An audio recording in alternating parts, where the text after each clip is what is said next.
The camp has been good, it's been positive. There's a big gap between last week I was with the under-17s and this week I'm with the under-20s. So you could see the maturity, the experience of the under-20 players.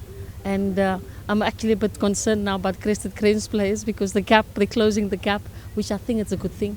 We need competition, especially for the senior women's national team. We're also getting more players in today, an extra 14 players, new players that we're looking at, that we will be using for the next 3-4 days. We're releasing quite a number of players today, and we're bringing in the 14, so it's almost like another group of players that we're looking at. And we're doing all this now for preparations for the All Africa Games that we're going to in Ghana. We know who our opponents are, so we need to really select a really competitive team, a team that can go and compete with the likes of Ghana, with the likes of Tanzania, Ethiopia, that's in our group.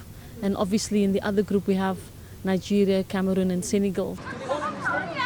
Don't cry now. I only played for 5 minutes and she didn't play. No.